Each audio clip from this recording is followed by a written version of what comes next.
Mas Zaky, akhirnya Demokrat berlabuh ke koalisi Indonesia Maju ya. Akhirnya lagi-lagi mendukung Pak Prabowo. Pertanyaannya setelah Demokrat mendukung Prabowo malah muncul isu bahwa bisa terjadi dua poros. Dan poros itu adalah penggabungan antara koalisi Indonesia Maju dengan koalisinya Ganjar. Pendapat Demokrat seperti apa?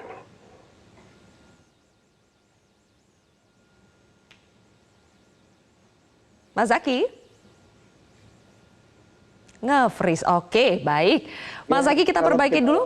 Sudah bisa sambungan dengan Mas Zaky? Karena pun kalau kami Sudah, oke. Diulangi lagi Mas Zaky karena tadi nge-freeze. Boleh diulang lagi? Oke, ya, mohon maaf. Ya kalau dari kami Demokrat silakan saja. Namanya kalau ada aspirasi, harapan, misalnya dari 3 koalisi menjadi 2 koalisi itu kan sah-sah saja. Yang jelas kebutuhan kami untuk bergabung dengan teman-teman panjang juga gitu ya. Nah, banyak hal yang menjadi pertimbangan yang pasti kami juga sebenarnya senang sekali dengan Pak Eriko dan teman-teman di PDIP. Ya, juga banyak kecocokan, tetapi setelah menelusuri berbagai pilihan akhirnya kami harus memutuskan, dan ini kan merupakan masukan juga dari kader-kader kami, konstituen kami, dan juga masyarakat gitu. Jadi hari ini kami memutuskan untuk bergabung dengan Pak Prabowo. Jadi kita melihat dan langkah ke depan. Kalau kami malah meyakini begini ya, saya agak takut gitu kalau bicara mengenai 2 pasangan itu, takutnya satir gitu, ya kan?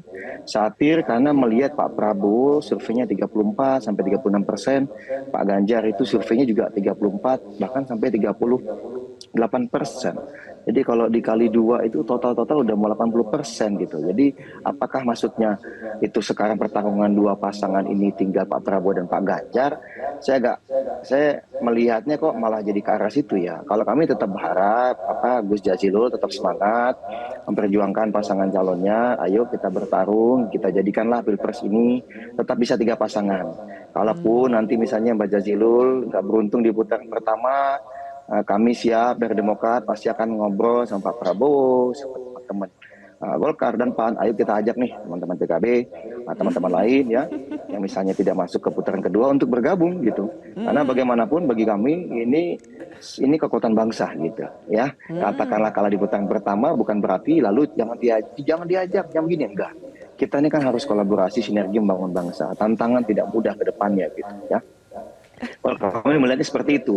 Dan boleh juga kita bicara, aduh Pak Prabowo belum ada wakil. Masalah wakil di Pak Prabowo ini hal yang sederhana gitu ya. Tunggu saja nanti di pendaftaran. Kami kok di Pak Prabowo tidak akan istilahnya itu tidak perlu terburu-buru juga, karena survei udah tinggi gitu. Kalau di sebelumnya kan kami meminta agar jelas pasangan calon, agar jelas tim ses, karena ketinggalan surveinya jauh sekali gitu. Nah, sedangkan kok sekarang ini kan malah Pak Prabowo kan banyak survei yang bilang nomor 1. Saya nggak tahu Mas Adi, Mas secara umum Pak Prabowo ini nomor 1 apa nomor 2 gitu, tapi setahu saya di atas 34% terus, angka yang minimal untuk bisa lulus ke putaran kedua. Nah, mari kita berjuang sama-sama, jadikan demokrasi kita indah. 3 pasangan calon menurut kami sebisa mungkin dijadikan Gus Jazilul. Jangan sampai hanya 2 pasangan calon, sebisa mungkin kita 3, jadi fight-nya tuh enak ya di putaran 1. Nanti putaran kedua mungkin ya udah pasti, kalau putaran kedua itu pasti tinggal 2 pasangan calon gitu. Baik, di sini Gus Jazilul sudah tertawa-tertawa mendengar Mas Zaky. Mas Zaky sepertinya sudah menyemangati PKB kalau misalnya tidak lolos ke putaran kedua. Tolong Mas Zaky aminkan ya, mudah-mudahan koalisi Indonesia Maju segera dapat pasangan. Amin gitu Mas Zaky. Jadi jangan terlalu jauh berfantasi ke putaran kedua atau menyelesaikan untuk cari presiden dan calon wakil presiden saja nggak mampu. Dan itu sudah dulu kami lakukan Mas Zaky di koalisi itu. Setahun ya, hampir setahun Mas. Nah oleh sebab itu kalau misalkan patokannya survei, memang dari dulu surveinya tinggi, tapi kan trennya menurun. Nah sekarang ditambah lagi dengan gemuknya koalisi ini, itu untuk menentukan siapa cawapresnya itu butuh 2 tahun mungkin Pak Zaky.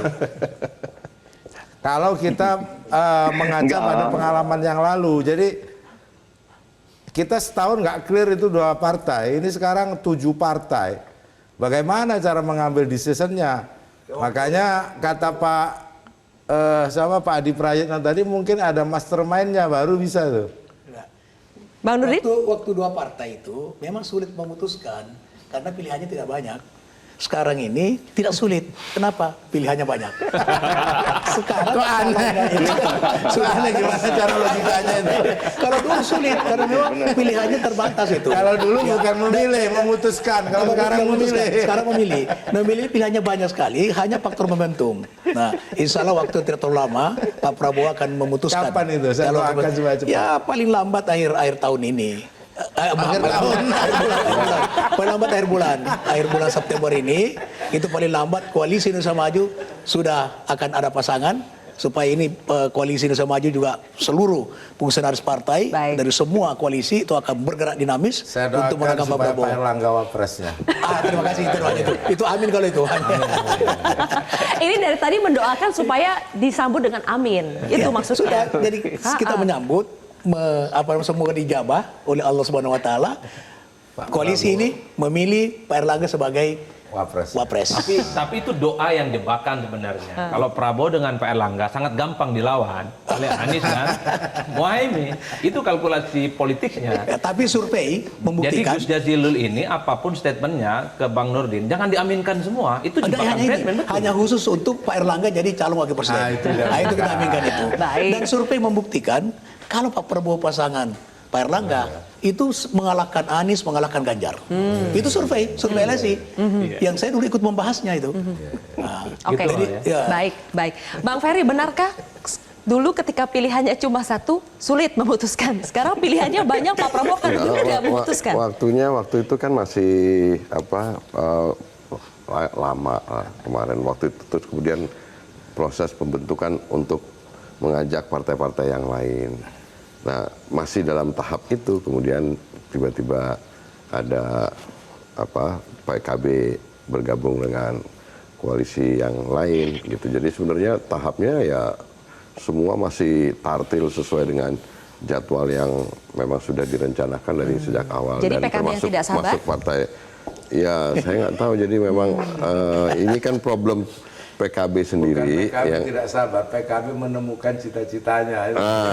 Itu kalau sudah menemukan cita-citanya, sebenarnya kan nggak perlu ngomentarin persoalan koalisi yang lain sebenarnya gitu. Jadi kelihatannya belum ketemu cita-citanya, ya kan? Gitu. Nah, tahapnya ya sekarang Partai Demokrat gabung, bisa jadi nanti ada partai yang lain yang juga masih kita tunggu untuk nambah lagi kekuatan. Kita kan juga harus menghargai proses itu, dan Partai setelah lain itu yang mungkin masih ada yang mau menambah kekuatan lagi ke koalisi Indonesia Maju? Ada dong. Ada dong. Oke. Ada. Apakah Jadi, ini terkait dengan? Maksud saya ya itu kan nanti baru kita ngomongin nanti soal Jawapresnya. Pilihannya, opsinya banyak, timbangannya banyak, ya gampang kok. Udah. Jelajahi cara baru mendapatkan informasi. Download Metro TV Extend sekarang.